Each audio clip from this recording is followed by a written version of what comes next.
Teen Titans Annual, the Lazarus Contract Special, Issue 1. I really hate that title. Why didn't just call it Teen Titans Annual number 1? And I just, mean, you say that, but there isn't even the word annual isn't even on the cover. It's just Teen Titans Special, the Lazarus Contract. just call it the Annual number 1 and say it's part 4 of the thing. God damn it. It's not Yeah, that hard. we're calling it the annual, but they're not. It was originally. The I announced it as think an it annual. was originally, yeah. Yeah. It's not in the cover, admittedly, that is correct. Dan Abnett, Benjamin Percy, Christopher Priest, all involved in writing, although I believe Priest was the one who actually wrote the script, but they were all involved in the plotting. Yeah, you can tell it's pre-script Yeah. instantly. This is almost a Deathstroke annual. Yeah, and It might as well be. Paul Pelletier on the art. So I'm gonna be blunt. This was kind of rough, not that great. Yeah, I'll agree. I like what it did in terms of where it left us going forward. But I think the issue, and to an extent the story as a whole, has kind of been a nothing thing. Like, it's just been as an event in terms of, oh, this is where it leaves us, this is where we go forward from here. I think it's been really interesting what it's done.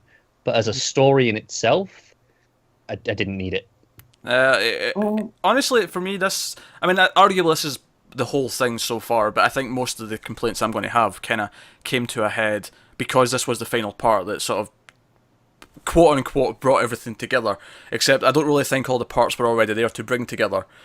And it just kind of most of the story kind of happens in this issue. It does, and it just kind of, and some of the concepts they bring up just feel like they come out of nowhere, and I can't for the life of me understand why when they resuscitate original Wally like in the past, why new Wally gets his powers back at that moment. I have no idea.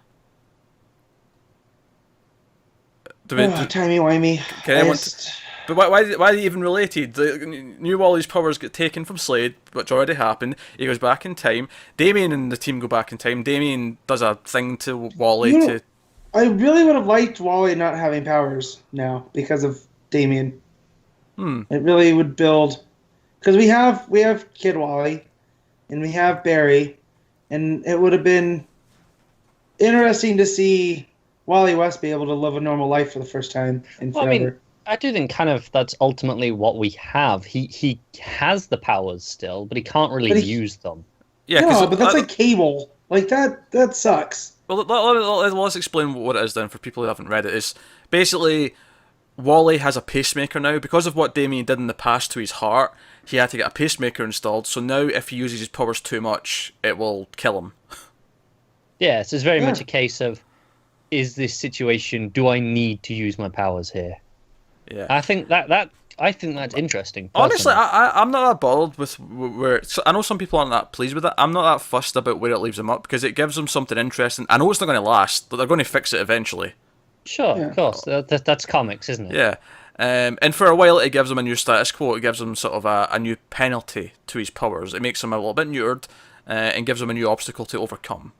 Yeah, it'll be interesting to see when does he pick and choose to use them. What does he judge as, no, this is a must use my powers situation? My problem more with it is it just kind of feels rushed how it happens, and then it felt even more rushed when we got these like 3 epilogues at the end, kind of like setting up all these things, and it was like, this really needed another couple of issues. It needed to be more fleshed out. I felt like some of the ideas just kind of get thrown at the wall in this last issue, and because of it, like the whole thing with all the Teen Titans like get into Wally's head to give him the strength to return from the Speed Force kind of thing. Like all that just gets thrown out there all of a sudden. I'm like, okay, I guess that's a thing. Yeah. Nothing felt like it was. I wanted it to feel grounded. I mean, I say grounded, I don't mean grounded in real life because we're talking about comic books and Speed Forces and things. But it should feel grounded in the sense that the story has laid the groundwork for what's going to happen. And I never felt like it did. It felt like it was just like, oh, Deus Ex Machina here, Deus Ex Machina there. No, and that's the thing, as much as we're criticising this issue, that's just, it's a fault of this issue because it wasn't anywhere else in the story. Yeah. It kind of retroactively makes you look at the whole 4-part thing and go, they didn't set this up properly throughout. So when I talk, they had an easy out for that with Omen because they've teased the relationship with those two, and if anybody could make a connection through Raven, right, to Wally, and plus he had said they were all his lightning rods, right, in at the end of the Kadabra arc. Yeah. Titans. That's right. So right there, you don't need everybody. He could have used Omen and Raven, and we wouldn't have to get this convoluted. Everyone's kind of riding around. It was just kind of weird. It was one of these things. It's one of the things that kind of bugs me about some of Grant Morrison stuff sometimes, where he'll throw out these weird big ideas, and they'll just come out of nowhere, and you'll just sort of expect you to accept them. And arguably, it really felt like we wanted to go, teamwork. That's how you win. But they didn't really think about how they're going to do it. Yeah, and it felt kind of hodgepodged for me. And again, the styles of like Priest writing a Deathstroke issue mixed in with the other stuff, kind of like that last issue, I felt jarring to me. Actually, that part worked fine for me. When I opened it up and you get the Priest Deathstroke caption boxes of the setting at the time, I was like, oh, okay, this is a Priest issue. And once I got into that in terms of the dialogue of that, I was down for that. I mean, on its own, it's fine, but then it jumped to a Teen Titans kind of issue with the team members and all that kind of stuff. Like, it was kind of jarring to me because I said this about the last issue as well. It kind of flipping between them felt kind of weird to me. Right. Okay. It felt like it didn't jive. I don't think I had that problem. For me, it was more, the idea. I think it's interesting to me to see these other sets of characters in the style of this other book. So to me, that wasn't a problem. Okay. Of course, Damien's a little shit in this one, and for the most part, I was okay with how he acted. Yeah, it's on point for Damien. So yes, I've noticed some folk aren't think he goes a bit too far, and admittedly, maybe the whole thing with Wally is a bit of a step over the line. Honestly, I think that stuff is okay for me. I get Damien just going, no, this is what needs to be done. But the one that was a little bit too far for me was when he just forgot Aqualad. Yeah, that was a bit weird. But here's the reason why the thing with Wally doesn't work for me. It's not so much that he does it to Wally. If that's what's going to solve the problem, I buy that he does it. My problem is that I don't understand how it solves the problem. Oh yeah, that's a different concern altogether. Yeah, I don't get why that works. Like, why does this Wally not having his powers have anything to do with new Wally eventually one day getting his powers? They're completely unrelated. Unless there's something we don't know yet. Sure, but in that case, it's just kind of... It's its own problem, yeah. That's it. I have a problem with it from a general story perspective like that, but from Damien's motivations, I have no problem with that. Probably my favourite panel of the whole issue is actually when they go back in time and they meet the younger Titans, and Damien just walks up and goes, "Hey, yes, that's all. Yeah, hello. Sure, we'll help." Like, just his yeah, we're here to save the day. Like, that made me chuckle, but. Yeah, it's the way he pushes his dick out of the way as well. It's like, no, I've got this. Yeah. Also, when he taps Raven on the head and goes, there. Yeah, honestly, Damien might be the best part of this issue. Yeah, I agree that he is. Yeah. Yeah. I don't get what are people actually complain about. They're saying, oh, he's a bit of a dick. It's like, yeah. I think the general complaint that I've seen is that he's softened a bit more since his earlier days, and he's maybe been too dickish in this one compared to what he's been recently. Yeah, but they set the stakes that if Deathstroke is allowed to keep the Speed Force powers, it's basically the end of the world. Yeah, because it's the world's best killer with super speed. Like, he's under pressure. He's like, no, this is his first big moment as a team leader, and he's overdoing it by his big brother, and he's gonna act out. Yeah, anyone that's the older sibling knows that when you get your younger sibling around their group of their friends, they don't act the same. No, they don't. Right? They have to try to play up. Yeah, that's fair. Yeah. So that's how I read Damien. And even though that we just got a really good story of him kind of softening in Nightwing, that was really only between him and Nightwing. Yeah, it's not when he's around all his own friends. Yeah, he's supposed to be the leader to them, yeah. Yeah, and that's fine. I think part of the problem, though, again, is just that everything's so kind of rushed that it does kind of feel like it comes out of nowhere. It doesn't really feel like the stakes get set high enough before he does it to justify the fact that he makes that choice. Yeah, that's a definite fair complaint. That's the story in a nutshell, is that everything is kind of rushed. Because it's the same at the end. When Deathstroke says he quits at the end, right, and he walks, I quit being Deathstroke, and he walks away, I'm like, okay, I knew it was kind of going that route because we knew it was kind of coming next, but I'm like, and okay, you've said that, he was in the Speed Force, he saw so much that it's made him like turn over, and I'm like, but that was like a page where you just told me, he's in the Speed Force and he's seeing like all of reality and that makes him decide. That's the thing. I think this issue is, in a way, my favorite of the story because it does all the story beats. So I get what the story is, and the thing with Wally aside being confusing, I like most of the ideas. My problem then becomes with the other 3 issues going, why didn't that lead to this properly? What were they doing wasting time? Yeah, I think the crossover as a whole just feels kind of mishmangled in that sense. It doesn't feel like it was paced out properly. It feels like some of the wrong things got time to breathe. If anything got time to breathe, which honestly is debatable. And honestly, the idea that Slade sees all of reality and then that makes him decide not to be Deathstroke, that's actually not a bad idea. I kind of agree that the core idea there's fine, but I don't buy it because it's like a page of just saying, oh, he's seen everything in the Speed Force. I agree. My one saving grace for that is Priest's going to cover that in his own next issue, with a bit I of luck, assume, sure. But and honestly, I'll enjoy it there. I actually feel like a whole issue could have been inside the Speed Force with Slade, like witnessing things. Like what does he see? What is the journey in there? It would have been cool to see all the stuff that led to this, because the story came from out of nowhere. Like, we ended Deathstroke with that wedding that we never got to see what had happened. I'm still annoyed about that. We know that Rose is laid up in a hospital with Wintergreen. And so it would have been cool to see that in the Speed Force he sees all the stuff concurrently, and we saw what led to this, and led to him thinking that saving Grant would fix us all. And we still haven't got that. It's worth mentioning, Priest on his website did speak about... I didn't read it too in-depthly, but apparently the original plan for this story wasn't a crossover. It was going to be something that was just in his book at some point, and it was presumably not going to play out the way it did, and it was sort of a late change that all of a sudden it's going to be a crossover. So that could account for a lot of the weird mishmash feeling of things and why things aren't quite adding up. And why most of it's played out in his issues at the end here. Yeah, probably. Which is a shame. And maybe this is the first example in Rebirth where it feels like the crossover felt kind of forced, as opposed to Night of the Monster Men, which was enjoyable, and then you had the button, which was really good. That just finished, and it feels like most stuff has became from the right place. Whereas this one, it's like, oh no, let's have something for May that's got a crossover. Well, yeah, let's play on the Deathstroke Titans relationship, and so we'll tie in. Which could have worked, but it just never capitalized on it, and that's it. Like I said, this as an event in terms of what this does going forward, where for all the individual books, what their story is next.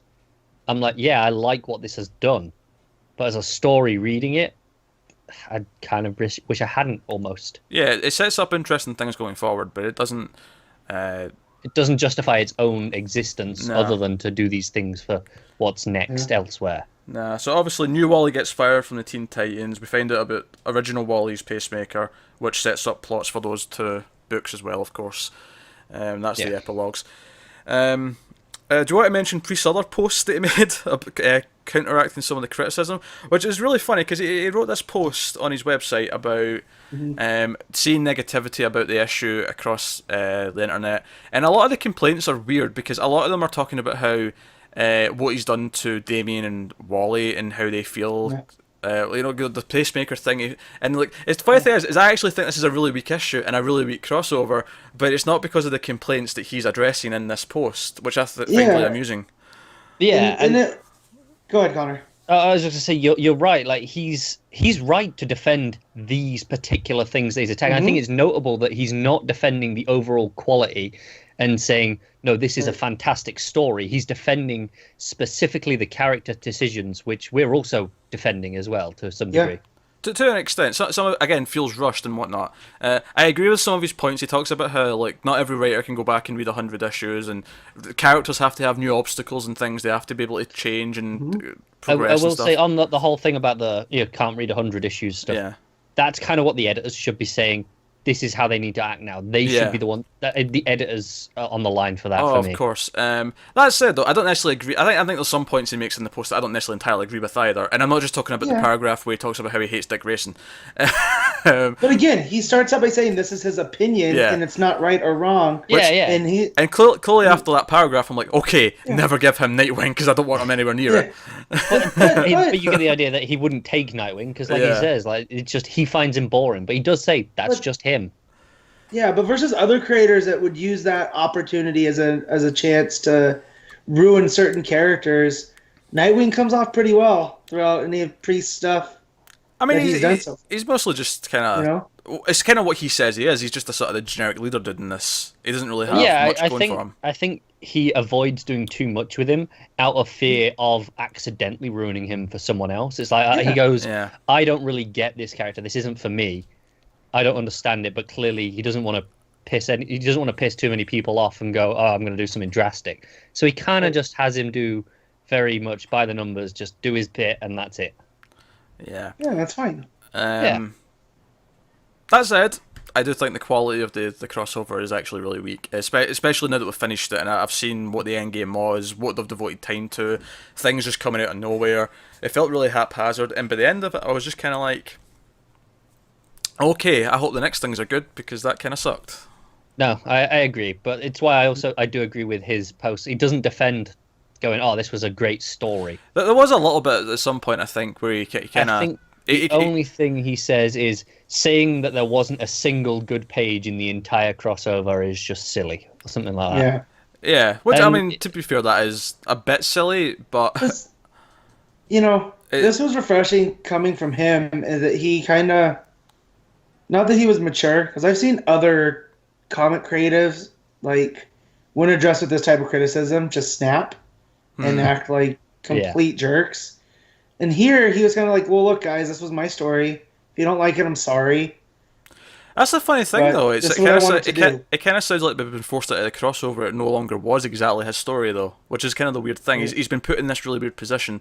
And to be fair, he's been kind of a champ and just kind of taking it and defending it. I mean, you could debate, like, would it have been wiser for him to just not address it, like, just let it be? Maybe, but I feel it's a respectful enough post. He's not insulting anyone. He's going, look, I get you. He opens it and saying, oh, I've heard you. Like, I was wrong on some of these things, perhaps. Honestly, reading this crossover and then reading his post, honestly, it does make me think, you know what, they really shouldn't give Priest events and crossovers and things like that, where he's dealing with all these other characters. I feel like Priest seems to work better when he's got one either focused character or set of characters that he works with. And keep it contained. He knows his story and he knows what he's doing with that. And obviously, we've been enjoying Deathstroke a lot, and he clearly has it plotted out very, very tightly. Clearly, shared universe shenanigans aren't really his. I mean, obviously, he's had some elements in his book. Like what's his face, Raptor showed up and things like that. But those were things he'd planned well in advance, and it's maybe he's taking characters that he knows he likes and he knows that he understands and that kind of idea. But like maybe forcing him into events and crossovers and things like that probably aren't in everyone's best interest. Given I think how that's this has fair turned enough. out. I think maybe if he's aware of that limitation, maybe now editorial will be a bit more aware of that, and we just won't get this as a problem. I mean, to be fair, if the one thing we've said about DC since Rebirth started is they seem to have been learning from their mistakes, and maybe this is sure. There's going to be mistakes. They're not going to be knocking things out perfectly forever. Like, it's just not going to happen. And when it's all said and done, it was only 4 issues, and it took a month. It wasn't 4 months of it. Oh, that's true. We're past it. And like I said, this was a mistake, but it wasn't a mistake that they've made before recently. So they can learn from this now. I mean, if they make this mistake again in 3 months, whatever, then it'll be a problem. Have we done anything else anyone wants to say on Lazarus' contract? No. I thought the art was pretty good in that last issue. Yeah, well, it's Paul Pelletier. It really does. I thought it was okay. I thought not so much the art. I think the maybe it was the inks for me where it felt a little bit. Yeah. I don't know. Like I wasn't feeling the same depth to the images as I was used to. I do think the inks were perhaps a little bit loose. But yeah. I say it was hilarious to go from the Paul Pelletier art to the Brett Booth art in the Titans. The end. I know. The epilogue. Yeah. It's like it was just like oof. Yeah. It's really highlighting the step downs, isn't it? Yep. Because you have the Koi Fan one before Brett Booth as well. Yeah. It's like this is rough. Yeah. Well, I like Koi Fan though. Koi Fan's really good. Yeah. I mean, when you get to Booth. Oh yeah, sure, yeah. But probably like the Koi Fan pages the most out of the art because I really like his style.